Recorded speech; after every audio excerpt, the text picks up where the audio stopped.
हम सब किसके भूखे हैं? प्यार के। छोटा सा बच्चा भी अपनी माँ से क्या चाहता है? प्यार। सुनो, कुत्ता भी प्यार समझता है।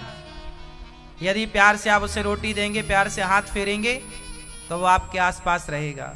और यदि आप उसे डांटेंगे, मारेंगे, तो वो समझ लेगा, फिर वो दूर भाग जाएगा। मतलब कुत्ता भी प्यार समझता है, हाँ या ना? गाय भी आप प्यार से हाथ फेरो, वो आपको चाटने लग जाएगी, और डंडा दिखाओ तो दूर खड़ी हो जाएगी। मतलब गाय भी प्यार समझती है, हाँ या ना?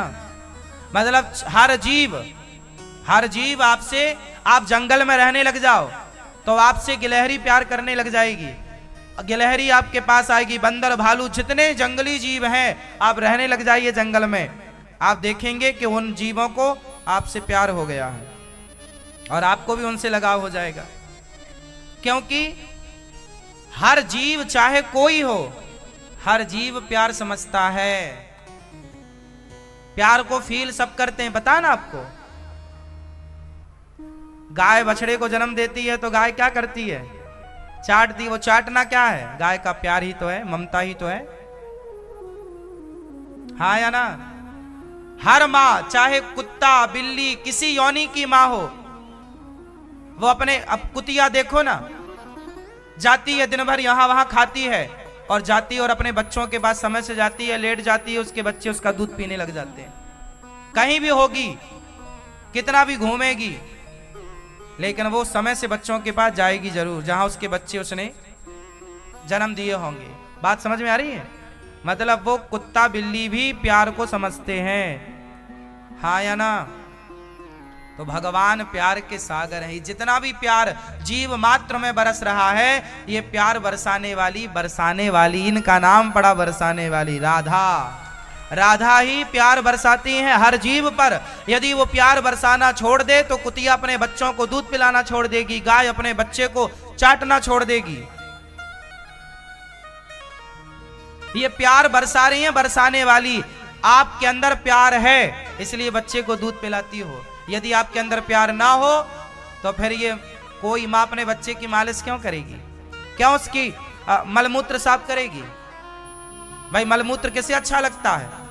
लेकिन उस प्यार के कारण माँ अपने बच्चे की हर गंदगी साफ करती है। जरा विचार करो कि किसी माँ के अंदर, अभी कल की प्रश्नोत्तरी में एक मैया आई, कल की प्रश्नोत्तरी की घटना, उसके पति ने, उसकी सास ने बोला कि महाराज जी ये मेरी बहू है, पति ने बोला ये मेरी पत्नी है, इसका बच्चा पैदा हुआ तो इसने अपने बच्चे को दूध नहीं पिलाया।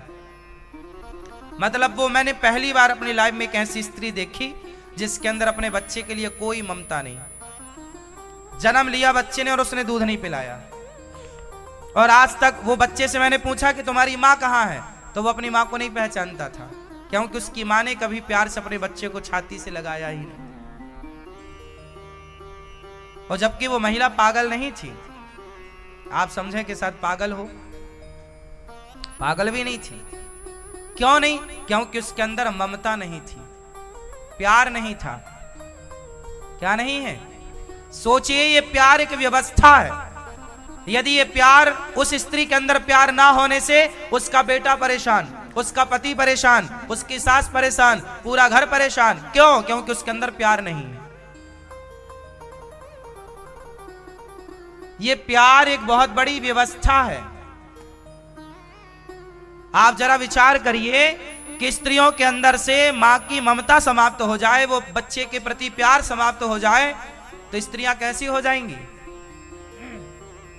गाय के अंदर से वो ममत्व खत्म हो जाए तो गाय कैसी? कई बार गाय ऐसी होती है, लाख में कोई एक गाय ऐसी भी होती है जो बच्चे को चाटती नहीं, दूध नहीं पिलाती अपना। गाय बछड़े को जन्म देती है ना, बछड़ा बछिया को, तुरंत पलट के चाटती है और चाट के फिर उसे अपना दूध पिलाती है। लेकिन लाखों में कोई एक गाय ऐसी भी होती है जो अपने बछड़े को या बछिया को चाटती नहीं है और दूध नहीं पिलाती। उसका बछड़ा, उसकी बछिया ज्यादा जिंदा नहीं रहती। यदि दूसरी गाय का सपोर्ट है, दूसरी गाय ने पिला लिया तो वो जी जाएगा बच्चा, वरना मर जाएगा। मतलब प्यार एक बहुत बड़ी ईश्वर की जोर से क्या है? व्यवस्था है। प्यार एक बहुत बड़ी क्या है? पीछे वाली मैया क्या है प्यार? प्यार क्या है? ए भैया बताओ, मूंछों वाले, प्यार क्या है? प्यार क्या है? एक व्यवस्था है जो हर स्त्री के अंदर अपने बच्चे के प्रति ममता होनी चाहिए। नहीं होगी तो ये पूरी सृष्टि छिन्न भिन्न हो जाएगी, पूरी व्यवस्थाएं बिगड़ जाएंगी। तो ईश्वर ने जो बनाया है सब ठीक बनाया है। ईश्वर का बनाया कोई भी विधान गलत नहीं है, जो जहां है परफेक्ट। इसलिए मां के अंदर जो ममता है वो ममता भगवान की देन है। इसलिए आपसे बस मैं यही प्रार्थना कर रहा हूं कि जिसे देखा करो भगवान की दृष्टि से ही देखा करो। और ये ममता, ये प्यार कौन बरसाता है? जोर से, बरसाने वाली। इसलिए हमारी राधा रानी का नाम है बरसाने वाली, जो प्रत्येक जीव पर ममता बरसाती हैं। वो ममता बरसाना छोड़ दें तो व्यवस्था बिगड़ जाए। हर जीव पर व्यवस्था बनाए हुए हैं ममता बरसाकर, नाम पड़ा बरसाने वाली। इसलिए राधा, राधा कौन है? आप राधा को यूं ही नहीं समझ पाएंगे। राधा रानी को समझना इतना भी सरल नहीं है। जितने लोग राधे राधे रट रहे हैं, रटना बहुत अच्छी बात है, लेकिन उस राधा तत्व को पहले जानना भी है। वो राधा बाहर का विषय नहीं है, भीतर का विषय है। राधा अधिष्ठात्री है पूरी सृष्टि की। इस सृष्टि में जो प्यार नाम का शब्द है, जो प्रेम नाम का शब्द है, वो राधा से ही बना है। उस प्रेम की जननी राधा है। लव की जननी, प्यार की जननी प्रेम नाम का जो पुरुष है, प्रेम नाम का जो पुरुष है। अच्छा बताओ, प्रेम स्त्री है या पुरुष है? हम आपसे प्रेम करते हैं। जब पत्नी भी अपने पति से बोलती है तो क्या बोलती है? हम आपसे प्रेम। तो प्रेम जो है, लव जो है, ये पुल्लिंग है या स्त्रीलिंग है? बोलो।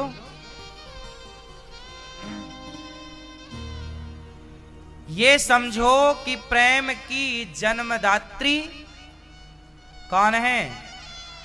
प्रेम की जननी कौन है? प्रेम की जननी श्री राधा रानी है। बोलो राधे राधे। प्रेम की अधिष्ठात्री श्री राधा रानी। इस धरती पर जो भी प्यार करता है, चाहे अमेरिका, लंदन, जापान, कोई भी अपनी मां से, पत्नी से, पति से, एक पति पत्नी में भी क्या होना चाहिए? सोचो, पति के अंदर प्रेम ना हो, पत्नी के अंदर प्रेम ना हो तो गृहस्थी वीरान हो जाएगी। हाँ या ना? हाँ या ना? मतलब प्रेम एक बहुत बड़ी व्यवस्था। एक विचार करो कि हमारे शरीर से प्रेम को हटा दिया जाए तो फिर आप रहेंगे क्या? वीरान हो जाएंगे आप, सूखा पेड़ हो जाएंगे आप। आपके अंदर का प्रेम ही आपको हरा भरा करता है। पति पत्नी के बीच में क्या हो? प्रेम।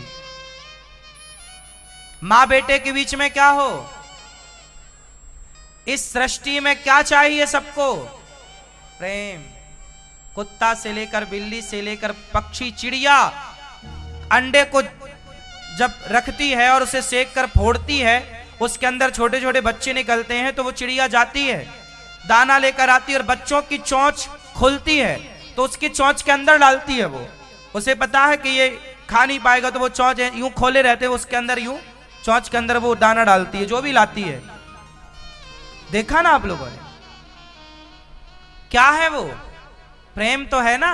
मां बच्चे के अंदर, उसके मुंह चोंच के अंदर खाना डाल रही है, प्यार है। ये जो चिड़िया के अंदर प्रेम है, वो प्रेम भी जो बरस रहा है वो भी बरसाने वाली का ही है। ये प्रेम की अधिष्ठात्री श्री राधा रानी। इसलिए कृष्ण के संग रुक्मणी नहीं है, कृष्ण के संग कौन है? राधा, क्योंकि राधा आधार है।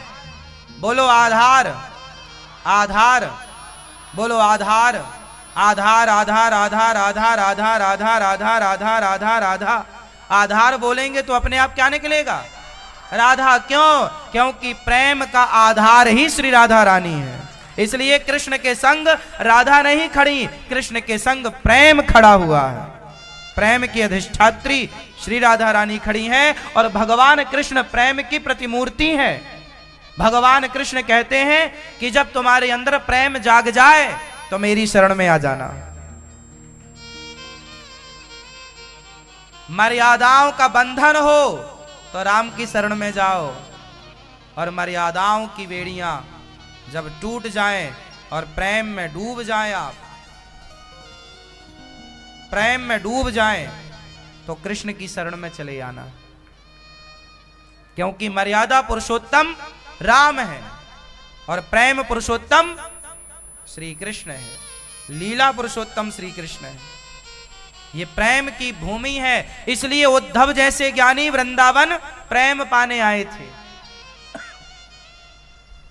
उद्धव जैसे ज्ञानी वृंदावन, क्योंकि यहां की गोपियां कृष्ण से क्या करती हैं? प्रेम करती हैं। यहां शंकर जी भी कृष्ण से प्रेम करने के लिए गोपी बनकर आते हैं। गोपेश्वर महादेव बैठे हैं। यहां प्रेम करना हो कृष्ण से तो यहां पुरुष बनकर नहीं, यहां गोपी, गोपी स्त्री नहीं है, गोपी मीन्स स्त्री नहीं, गोपी मीन्स एक भाव है। गौ मतलब इंद्रियां, पी मतलब पीना। जिसने अपनी सारी इच्छाओं को समाप्त करके, सारी वासनाओं को खत्म करके, जिसके अंदर केवल प्रेम है, वो आए वृंदावन और वो गोता लगाए यहां कृष्ण के प्रेम में, राधा रानी के प्रेम में। ये प्रेम की धरती है। यहां ज्ञानी बनकर मत चले आना, घमंडी बनकर मत चले आना, ये प्रेमी बनकर आना। केवल प्रेम, आंखों में आंसू हो, बस कृष्ण को पाने की चाह हो। कृष्णात् परम किमपि तत्त्वमहं न जाने, मैं कृष्ण के अतिरिक्त किसी को नहीं जानता। क्योंकि इस धरती में मेरी बात आप में से कितने लोग समझ रहे होंगे मुझे नहीं पता, पर जिनके अंदर प्रेम होगा वो इस बात को समझ रहे होंगे। प्रेम ही समझ सकता है प्रेमी की भाषा, खग जाने खग ही की भाषा।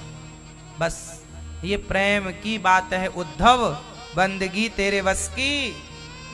हाँ,